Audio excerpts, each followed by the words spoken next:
Extended a temporary suspension for Jon Jones on Monday and revealed 2 banned substances the UFC star tested positive for. In the process, Jones took to Twitter saying he isn't a cheater.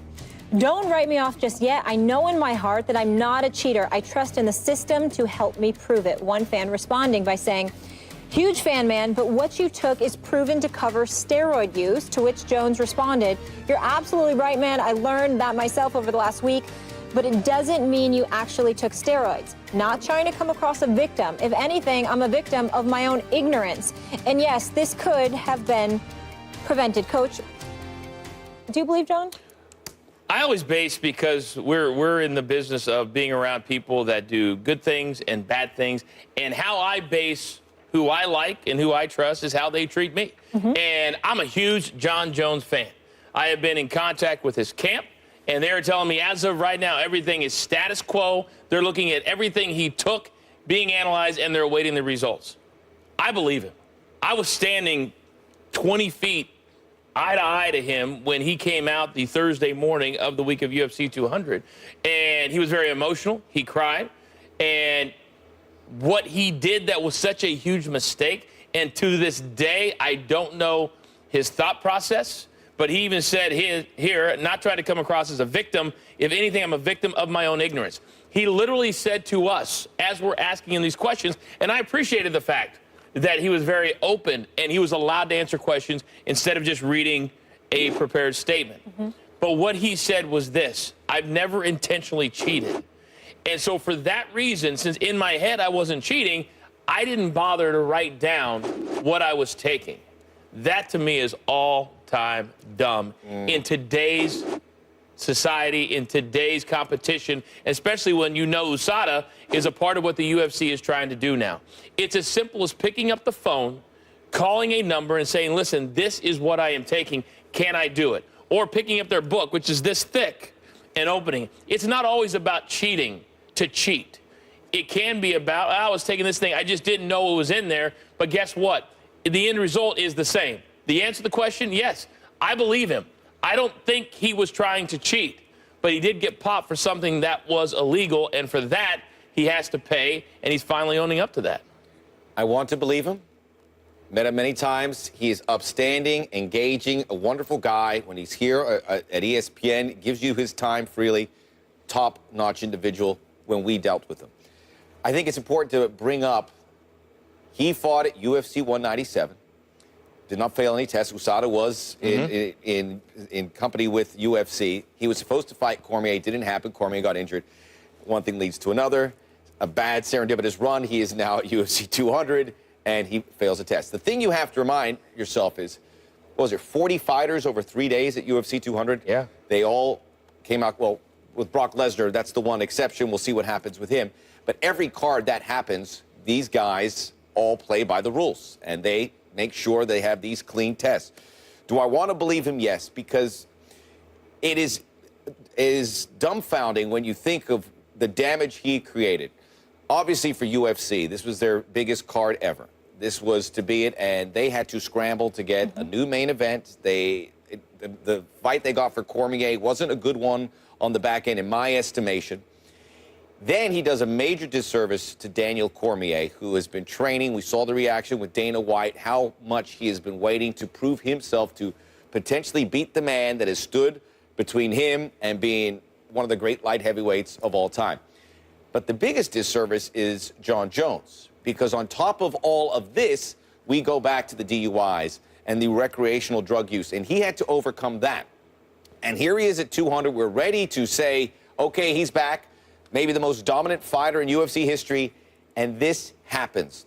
Estrogen blockers, not really a big deal. We talked to our friend Chael Sonnen, and he says this stuff pops up.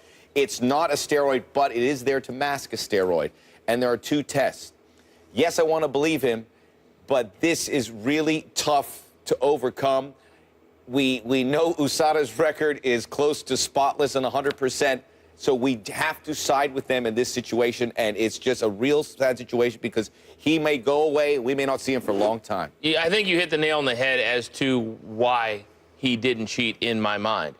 He's been through everything, and we asked him the question, how are you perceiving at the press conference the day before this came out in Las Vegas? He said, how are you preparing and how are you looking at this fight with Daniel Cormier? And he thought about it for a second. He said, I'm looking at this as the last door to close on all the negativity in my past couple of years. And to me, being what I think is a smart human being, a smart fighter, he's done some dumb things, but I think he's a smart human being, is you couldn't be that dumb to try and risk taking something. Then you know that you're going to be tested if you put yourself in the main event, which he asked to be in, by the way. It wasn't like UFC came to him. He said, listen, I want to be a part of this. I want to be the main event. He would not go on intentionally anyway, at least I wouldn't if it were me, and try to risk that, risk losing a 7-figure payday, and throw all of that positive work out the window with everything he's done the last couple of years to get back from the seemingly, bottomless pit that he was in. Personally, I don't think he would do that. I don't think anybody would do that intentionally after everything that he'd been through. That's why I don't think he intentionally cheated.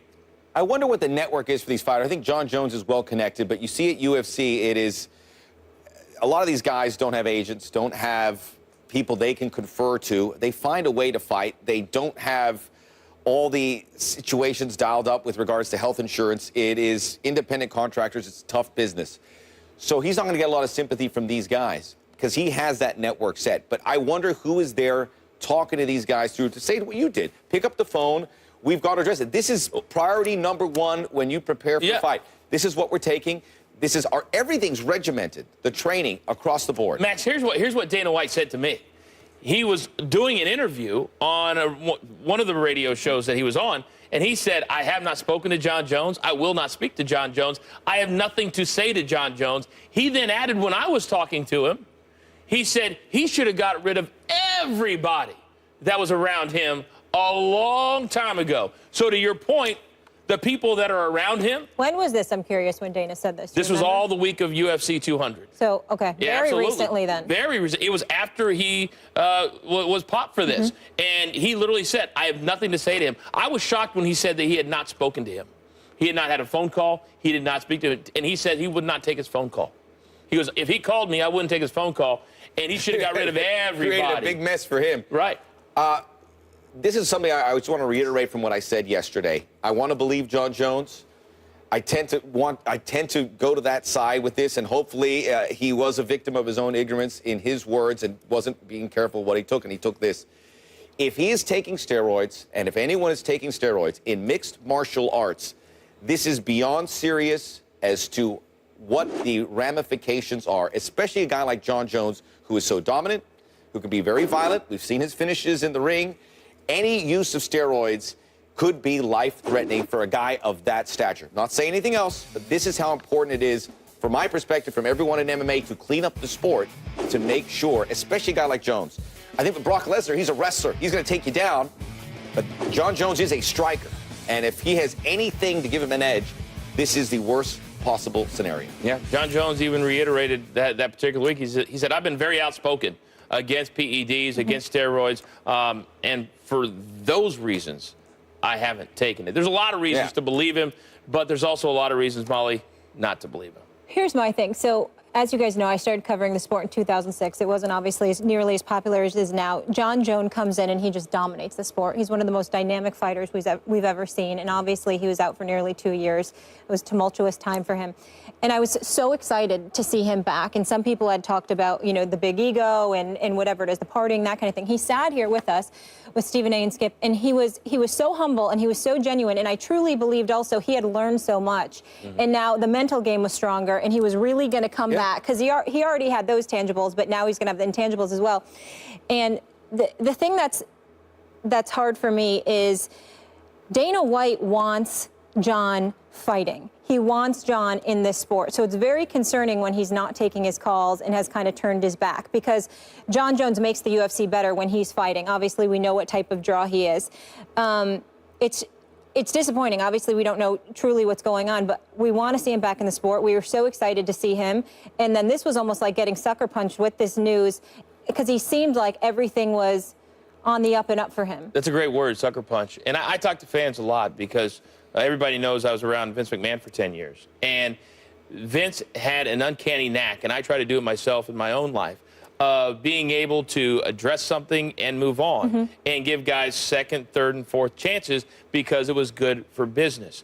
And also, if you're a good human being but you're battling some demons, he was also very good at dissecting that and moving on. Dana White said, you know, if he is suspended and he comes back and he wants to fight, there'll probably be a place for Jon Jones in the UFC. Because guess what? He's good for business. They need Of course. him. He's 29, so he has plenty to give. Plenty he got off to such time. an early start. He's one in of this the best industry. ever. So, Everyone wants to see him out there. I would say he's the best. I would say he's the best without much hesitation. And when you're the best, And Anderson Silva was right there. Yeah, but he's 41. Yeah. You know, it's when you're the best and you're still in your prime and you've got probably 8 years of your prime left, he'll take his phone call.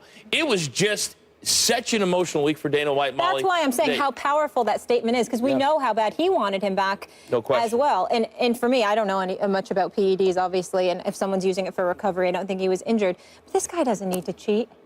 He's that good. Look at the pedigree he comes from. Both his brothers are NFL players. Smart guy. He's a smart guy. And that's yet another reason why. Fighting clean, he was just fine. So I hope this gets rectified. I hope to see him. I hope to see him back, and I hope what he said is true. I do too. Good. I do too, because he's good for business. The family, that's the people he probably needs to keep close to him to be around fights, because those are the guys, that's the people that will keep him on the straight.